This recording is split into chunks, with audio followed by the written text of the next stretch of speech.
Good evening all, and welcome. Tonight, I am joined by fellow horror narrator Creaks and Peaks, who has kindly agreed to run a competition with me on this special video.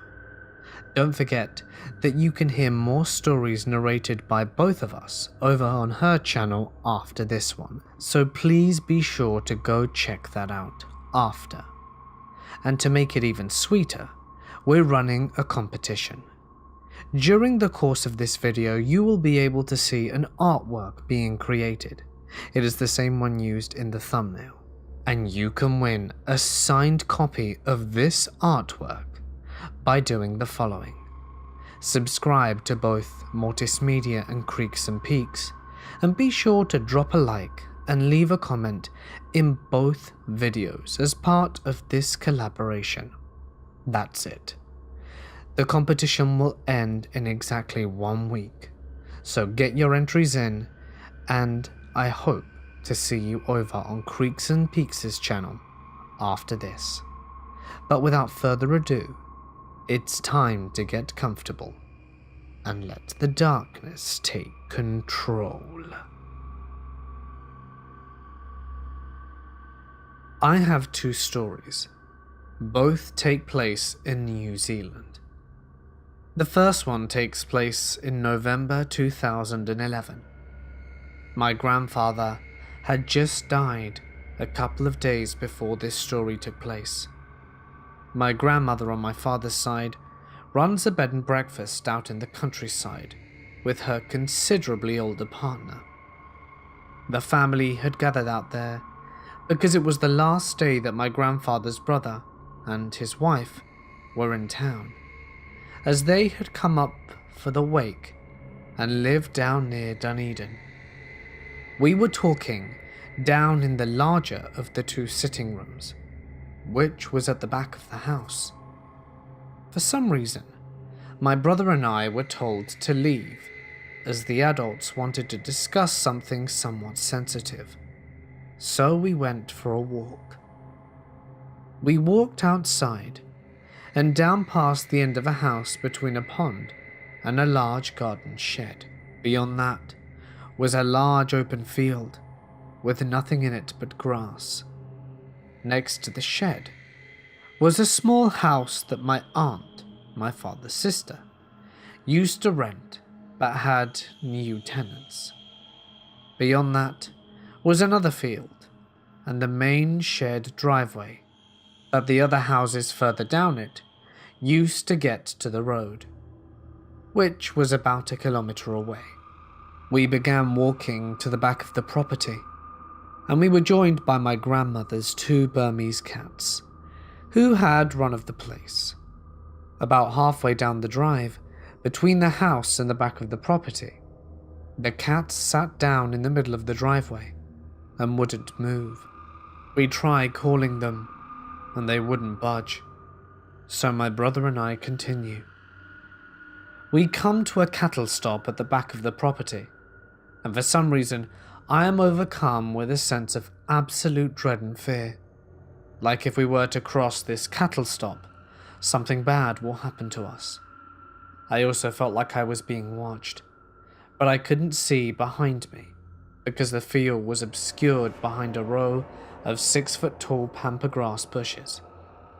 So we walk back accompanied by both cats. On the way back, we walk past the rental, and I look through the bushes into the house. It has an open front with large windows and a ranch slider door. Yes, I'm a nosy bugger, and no one was home. We get back inside and sit down. Not long after we get back, there is this hideous scream like a woman being murdered. And this scream is loud and sounded like it was coming from next door. And at the time of the scream, everyone was silent, and everyone was silent afterwards.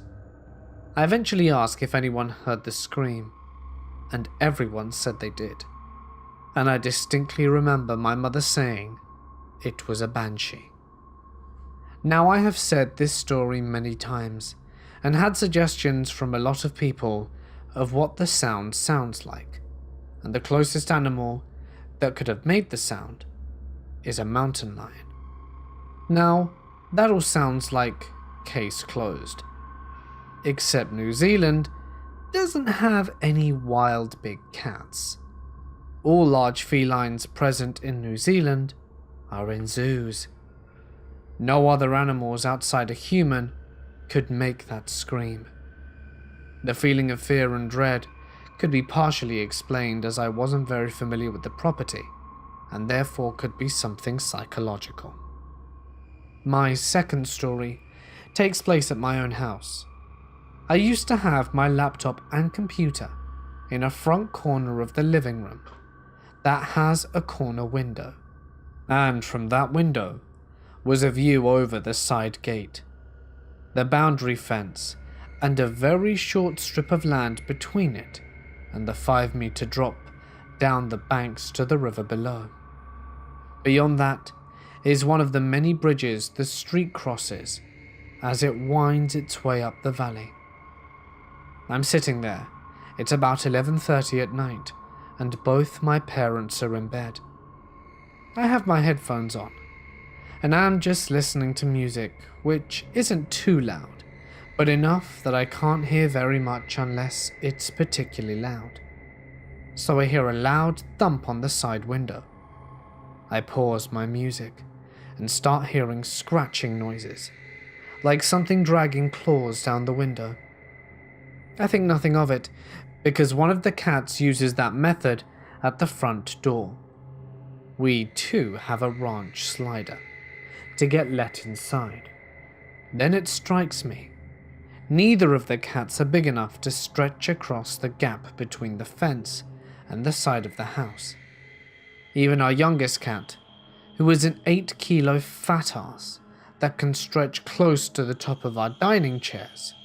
So I open the window and catch the glimpse of something darting beneath the windowsill.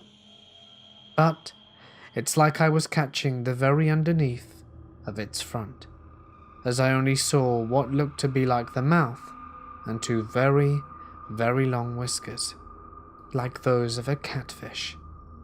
So I open up the window and look outside. I see nothing, which is understandable because there is a considerable overhang between the side of the house and the skirting that goes around the piles. So I think nothing more of it, and I was in the kitchen filling up a drink bottle. I turned on the kitchen light, and something darts out from underneath the house and makes a run for the back fence. However, because of the ways the shadows are, I didn't see it. What I remember of it is something the size of a border collie, but very muscular and lithe, and the way it moved was distinctly feline. I told my parents about it the next day, and they got a proper look at the window where it happened, because I saw what might have been the underside of its face.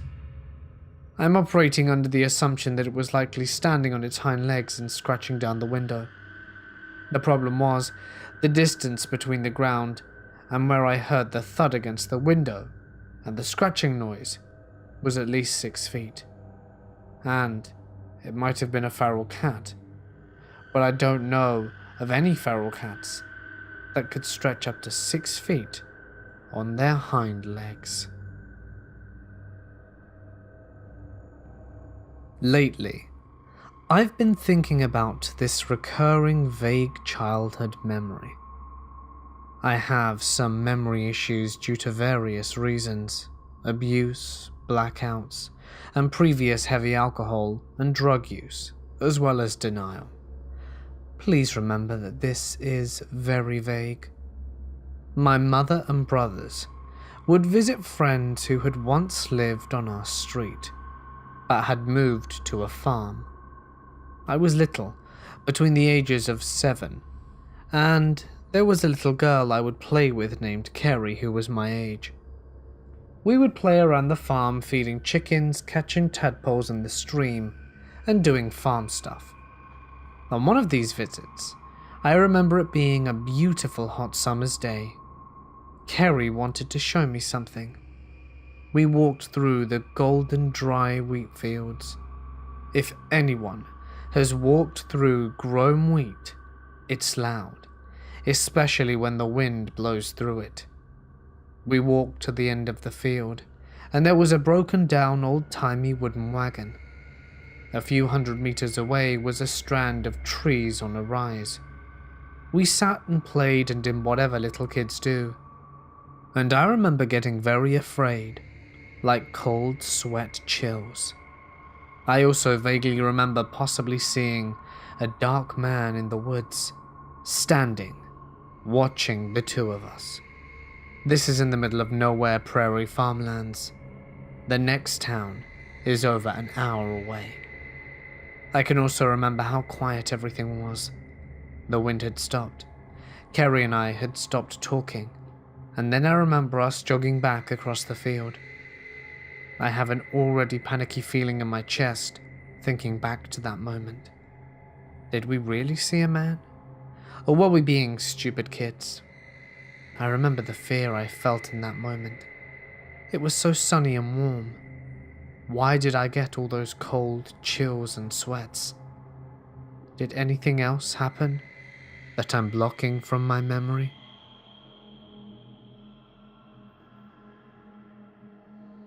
I live in a very old house, one of the oldest standing in my town. One morning, when I was 13, I woke up and walked down the hallway to get to my kitchen. On the way, I passed my parents' bedroom. I was half asleep, so I didn't notice anything wrong, till I came back with my cereal. Their door, which they keep closed, had two of its panels cracked down the middle and was also knocked off its hinges. The lock mechanism was also destroyed. I was just terrified at what the hell had happened. I asked my parents right then what had happened.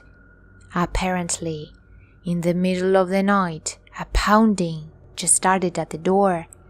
Not knowing what was banging on their door in the middle of the night, they locked the door.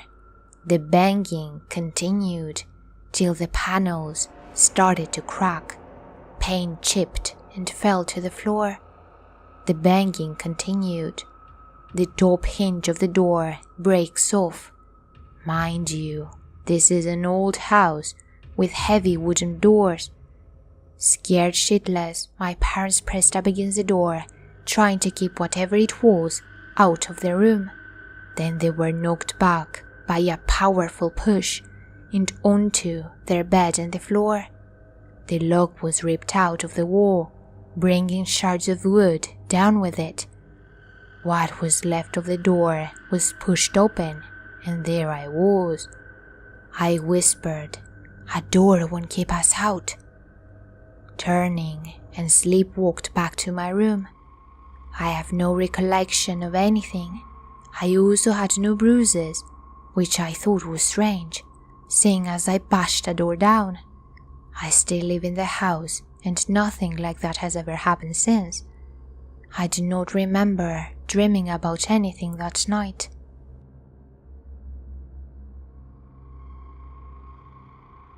When we were younger, about 13 or so, me and 3 friends were just goofing off at school as usual, riding our bikes and just doing what young teens do.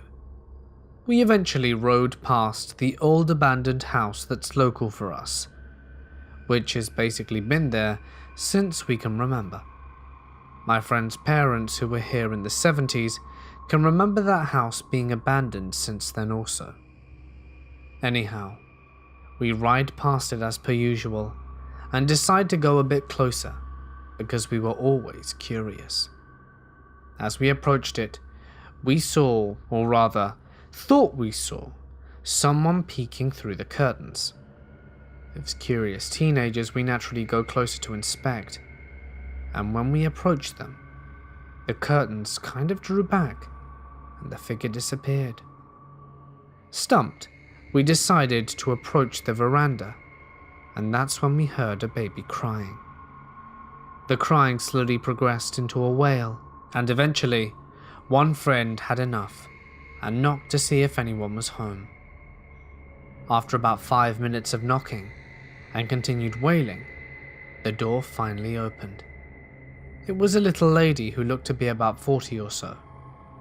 My friend asked if everything was okay and if the baby was fine, and the lady simply told us to go away. My friend continued to ask if she needed help or anything, and that if everything was okay, and she continued with go away. This continued for about a minute until she closed the door on us, and the wailing became louder still. At this point, my head was screaming, "Run, you dumb shit." But rather, my friend decided to knock again in fear the child was being neglected. Eventually, after a few knocks, the door just kind of opened. Not scary creaking open, but rather it was left unlocked. We, as dumb teenagers, walked in to see if everything was okay, partially due to curiosity. And as all four of us walked in, the crying stopped, and we stood in this abandoned house covered in dust, and everything was covered like it hadn't been inhabited in decades. We took a few steps forwards, and the crying began again.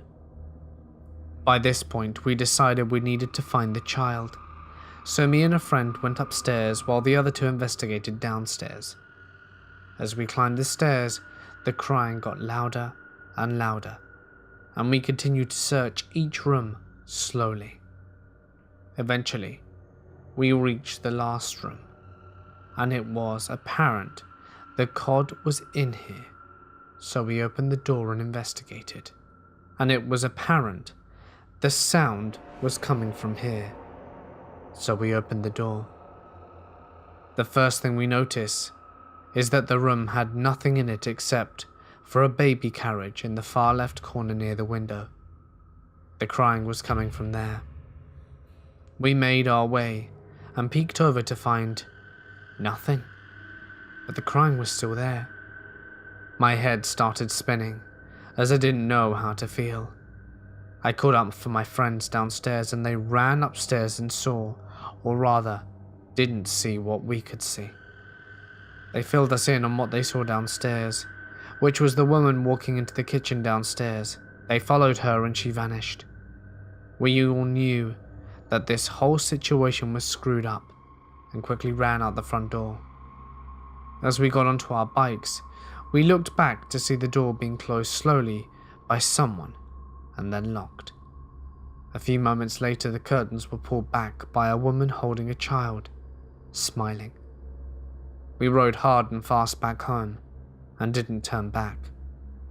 I didn't sleep much for a few days, and a few years after the house got demolished, but people began seeing a woman holding a baby at the local park and bridge. That is, when you didn't see the kid who drowned in the sewers nearby.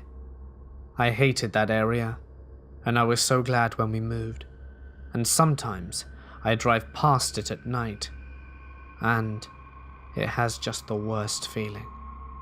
It's always too quiet, and it still scares me 11 years later.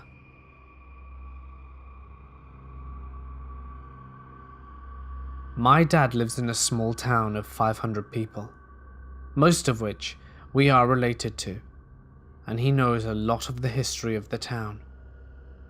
When I was 4, I went to my dad's for the weekend. He lived in a 2-story house with his parents. My sister, 2 neighborhood kids and I were playing hide and seek in the dark on the 2nd floor. I was the seeker, and I was running around like crazy trying to find them. I opened the closet door, which attached the crawl space to the attic. I looked in. I could make out 4 sets of eyes, using the dim light from the streetlights shining through the window. I screamed and ran downstairs, and explained to my Gigi that I saw Destiny's eyes, Braden's eyes, Randon's eyes. I couldn't see my eyes, but I saw one more pair. They looked all over and didn't find anyone upstairs. A few weekends later, I went upstairs again to listen to music with my uncle and saw a lady in a wheelchair sitting in her bedroom. I asked my Gigi about her, and she said She must have seen her grandmother who died in the house. Many years ago now, but she was a lice lady, so I shouldn't be afraid. This happened several years ago. I was a teenager at the time, and my recollection of the events at hand is pretty good. I say this because a lot of people say they remember incidences that they can't explain from their childhood or when they were kids. Anyway, in order to completely understand this story, you need to know two very important things. This story is taking place in Southern Europe, where I am from, and it is a story that completely changed my view on life. It all begins with a small skin problem I had: warts. I've had them since I could remember. They were always located on my hands, and always presented this terrible thing that I have that many others don't. My confidence levels were okay for a teenager at least, but I was always ashamed of my hands, and I didn't feel comfortable showing them in public. I would get nervous holding my girlfriend by her hand, and shaking hands with someone was always somewhat troublesome. Basically, you get the picture. Hand warts are a pain. So time goes by, and I realize I have to do something about this problem. I have grown up to enjoy two important things: free healthcare and an absolute total belief in science and medicine. So I go and visit a skin doctor. They schedule a treatment for me, and I get on with it. The treatments included burning the warts with different types of medication, as well as application of different types of creams and powders. This had been going on for several months, but the warts would simply not go away. Don't get me wrong, the creams and powders, as well as other treatments they tried, gave solid results, but only for a brief period of time. A week or two later, my warts would resurface, and the whole conundrum would just start all over again. This had been going on for quite some time, and at that point, I started losing my patience. So I decided to visit a private skin clinic. It cost me a ton of money, but screw it. I had to deal with it since it was becoming unbearable. And after several treatments at the clinic, the results were basically the same. Yes, they had better equipment and fancier medicine, but the end result was the same. The warts would come back. This was the moment I was becoming desperate. It was also at a moment when I started questioning science. How is it possible we managed to send a man to the moon, yet we couldn't cure something as stupid as warts?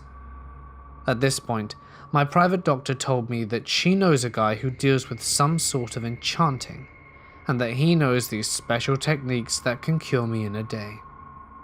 I was super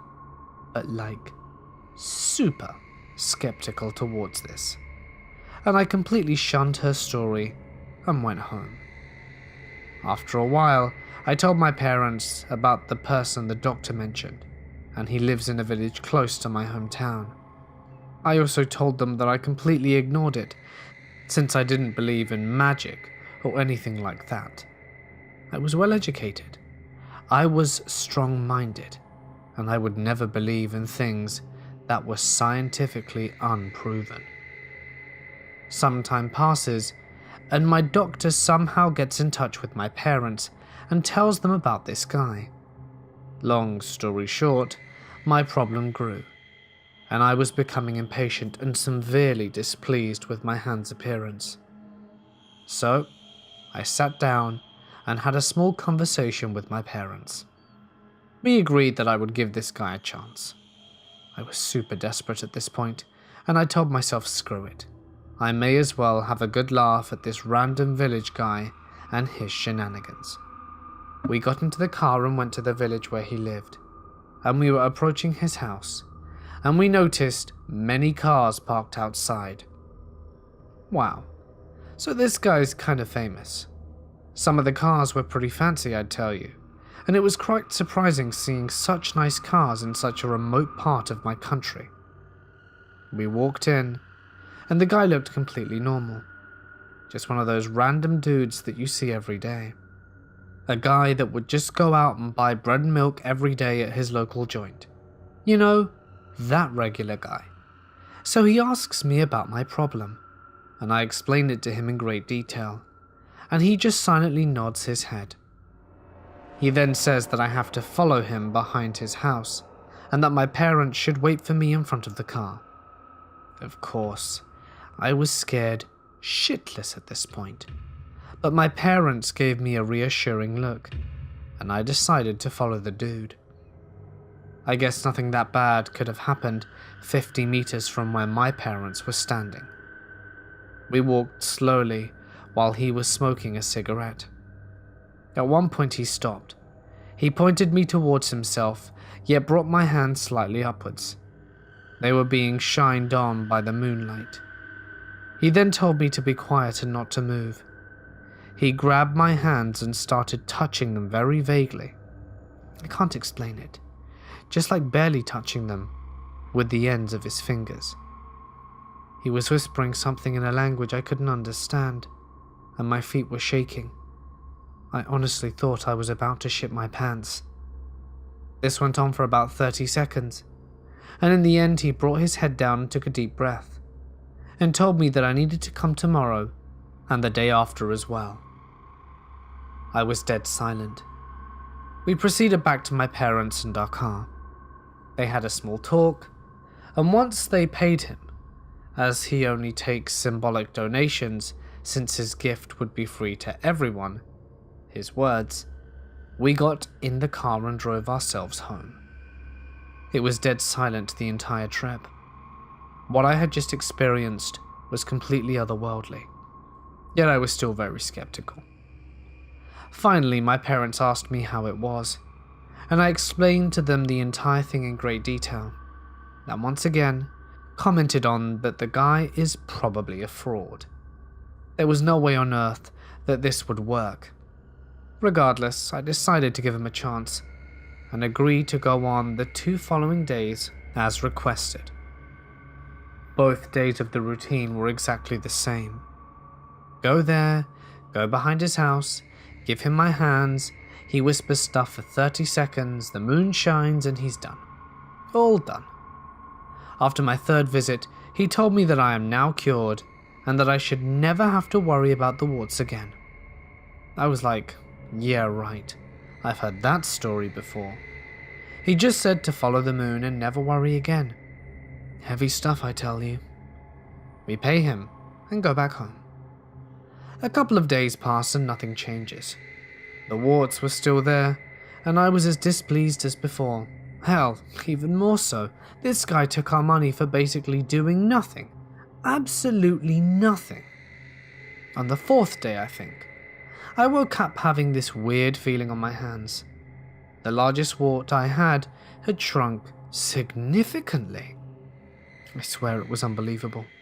I looked completely different than what I did about 5 days ago. I immediately showed it to my parents, and we were all shocked. Yet it was still no time for celebration.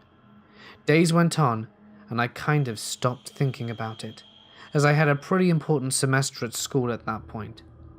I would check every few hours or so, but really didn't bang my head about it. And approximately 10 days after the visits, all of the smaller warts that I had on my finger were gone. It was a miracle, I tell you. I have never experienced anything like that. I've never even seen anything like that. Long story short, 20 days after, all of my medium warts were gone as well, and my 2 biggest ones were reduced to the size of something you wouldn't even consider a wart. A month later, my hands were clean and looked like those of a piano artist. Today, more than 7 years later, I still have no warts whatsoever. I have no idea what the guy did. I don't know whether it was magic or something else, but this is by far the biggest paranormal experience I've had. And I must say it made me broaden my horizons extensively about folklore and old tales. I'd be more than happy. When I was a kid, my friend and I got bored during a dinner party my parents were hosting, so we messed around in my dad's painting studio. We somehow ended up getting a streak of white paint across a family portrait my dad was working on. Since it wasn't a Pollock's abstract painting, the streak was very obvious.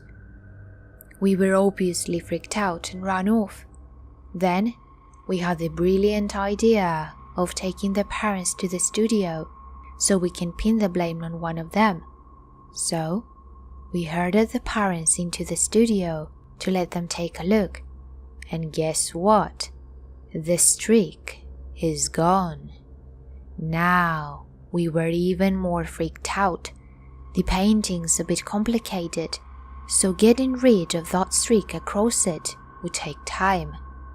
And it couldn't have been more than an hour since the incident happened. There was no trace of the streak anywhere.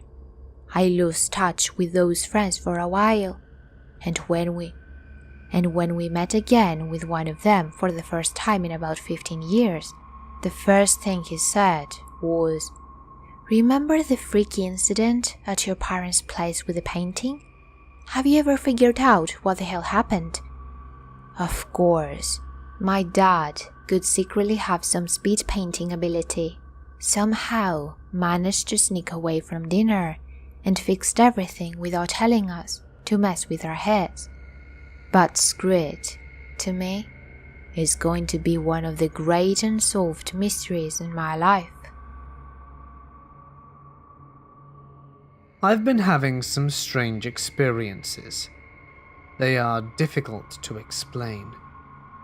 I honestly don't know if I'm going mad. Let me start at the beginning. 3 years ago, my beloved girlfriend Vanessa died in a freak accident. Like any other death of someone close to me, it was truly devastating and heartbreaking.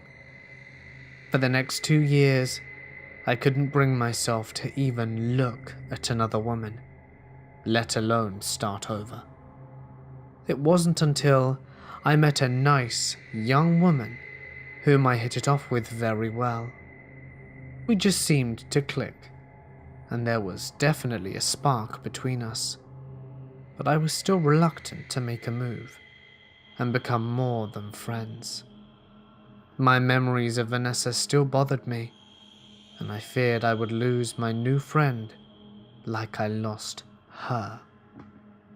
Then one night, I had a dream about Vanessa.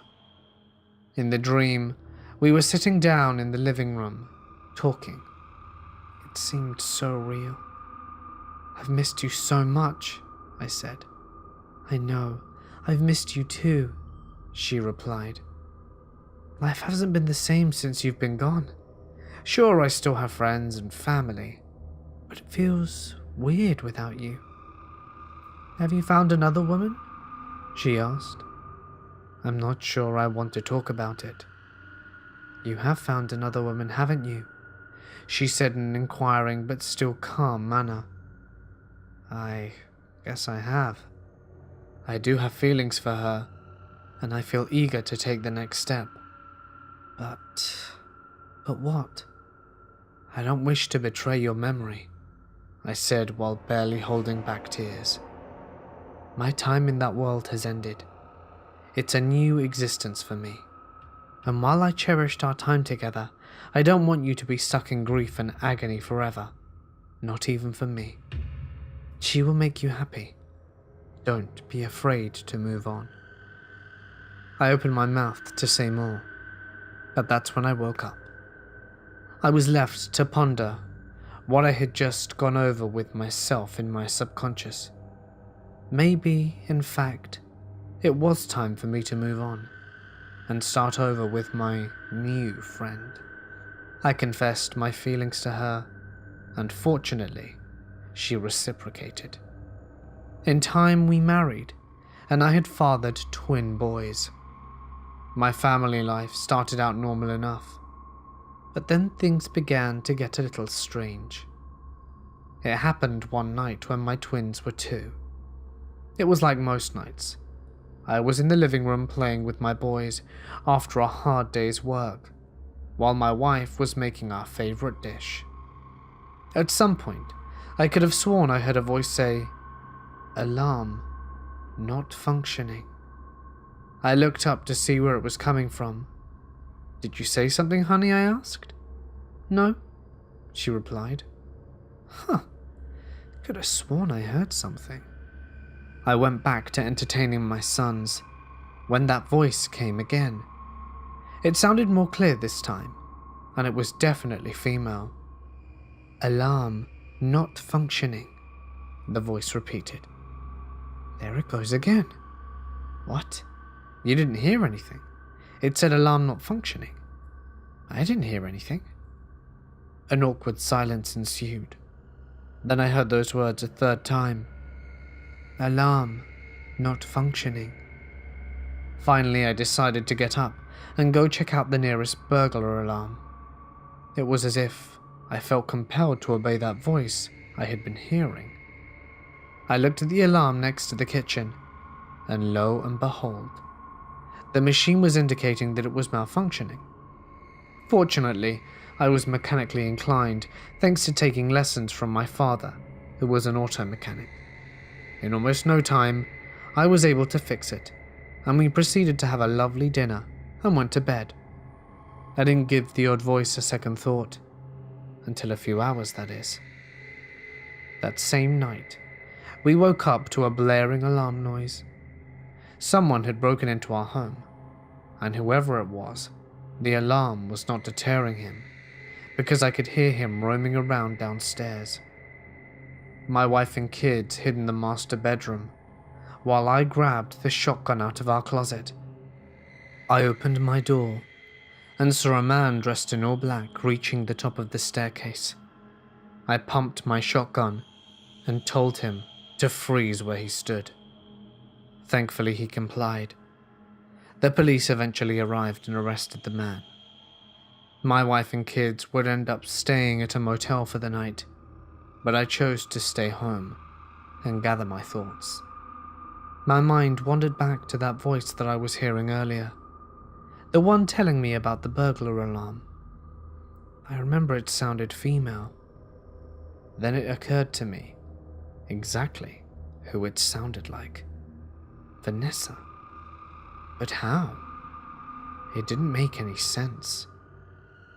Some weeks passed, and I was set for a job interview with a large technical firm. It was a truly exciting moment for me, as I was taking the next big step in my career to better support my family. And that's when something strange happened once again. I'm driving to the firm's large building downtown, humming my favorite songs to myself to pass the time, when I heard that voice again. "Don't go in there." Hearing that voice caused me to turn around and look in the back seat to see if anyone else had somehow managed to enter my car, but no one was there. I entered the building parking lot and got out my briefcase. As I approached the building, I heard the voice again. "Don't go in there." As before, it sounded strangely like Vanessa. I tried ignoring it once again, but as soon as I took one step closer, the voice became louder and more insistent. "Don't go in." I stood there motionless. I wanted to go in, but as before, I seemed to feel compelled to obey what the voice was telling me. Frustrated, I turned around and walked away from the firm building and to a bar 2 blocks away. I began to wonder if I was going insane. Whatever was happening, I felt like I needed a drink, and badly. But before I could take a sip, I heard a very loud explosion. I ran outside the bar and saw something truly horrifying. The top floor of the very building where I had been scheduled for a job interview was on fire. It was burning furiously, and many people were running in the streets screaming. My wife was relieved when I returned home safely, but my mind was all over the place. I didn't know how to make heads or tails of this. That night, I lie awake wide open and unable to fall asleep. What the hell was wrong with me? First the burglar alarm and now this. And I'm hearing voices during these scenarios? And that voice just happens to sound like my dead girlfriend? I needed to clear my thoughts. I got out of bed, stepped into my car, and took myself out for a late night drive. It wasn't before long I began to hear the voice again. Danger ahead. I was nearing an intersection, but there appeared to be no other vehicles on the streets on this night. I ignored the voice and continued driving. Danger ahead, the female voice said again. This just caused me to increase speed, somehow hoping it would make the voice go away. I had reached the intersection. Danger ahead. As I was passing through the intersection, I suddenly heard a loud crash and the noise of broken glass and twisted metal. My car was flipping over, and then I blacked out. The next memory was some kind of strange empty void. My vision was blurry, and I could once again make out the familiar voice. But this time, it was calmer and more reassuring. It's not your time yet. Your family needs you. Farewell. I love you. And with that, there was a bright flash of light, and I woke up on a hospital bed surrounded by doctors, my wife, and my kids, as well as several close friends, all of whom were very relieved to see me still alive. If you're having a hard time believing this story, I don't blame you. I understand these accounts come off like the ramblings of a man barely holding on to his sanity, but I just can't ignore everything that happened. The burglar, the explosion, the vehicle running a red light and side-wiping me. They all happened at precise moments where I heard a voice like Vanessa, giving me a warning. With all that in mind, I also find myself rethinking that dream I mentioned earlier. Was that truly a dream? Or a message from beyond? I just don't know. Have I truly gone mad?